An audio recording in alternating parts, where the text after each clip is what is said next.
They never tell you this, but being a caregiver can break your heart in ways you never expected.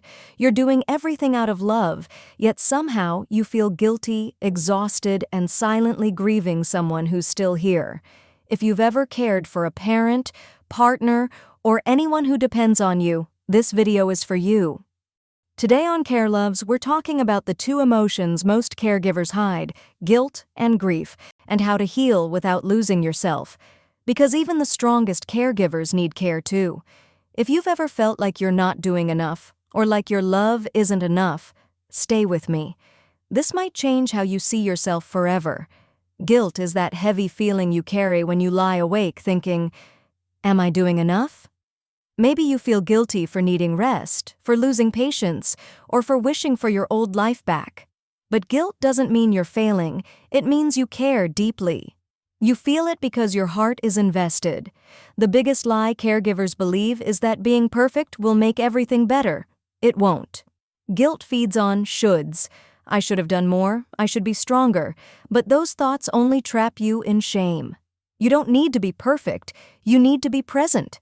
Instead of asking, "Am I doing enough?" try asking, "Am I doing my best with what I have right now?" That shift changes everything. Watching your loved one decline is painful. You can't fix it, and that lack of control hurts. So you blame yourself because it's easier than facing that some things are beyond your power. But you're not responsible for the illness or its outcome. You're responsible for showing up with love, and you already do that every day. When guilt whispers, "You're not doing enough," remind yourself, "I'm human, I'm doing my best," and that is enough. Now let's talk about grief. The silent ache caregivers carry long before anyone notices. Most people think grief begins after loss, but caregivers know it starts while your loved one is still here. It's called anticipatory grief, the pain of watching someone slowly fade before your eyes. You start grieving the person they used to be while still caring for who they are now.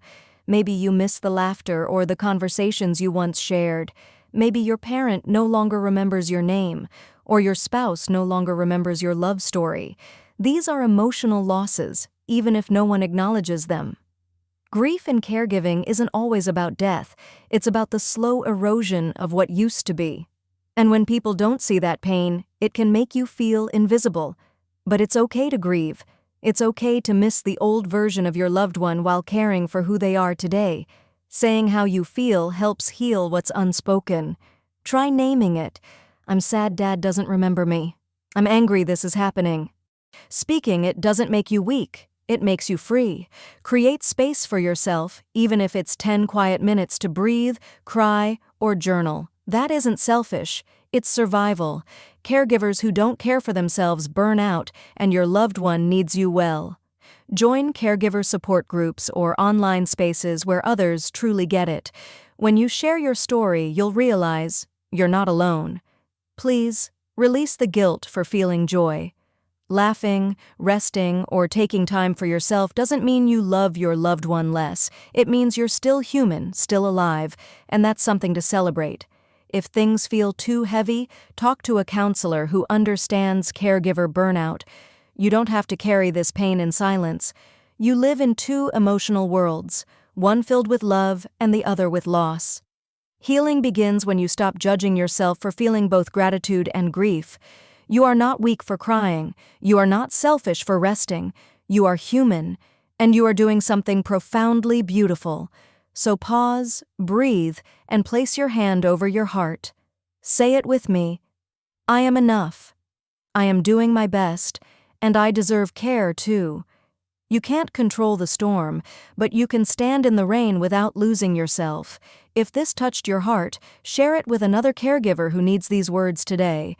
And don't forget to subscribe to Care Loves for more healing, emotional wellness, and mental health support. Because caregivers deserve care too, and your love truly makes a difference.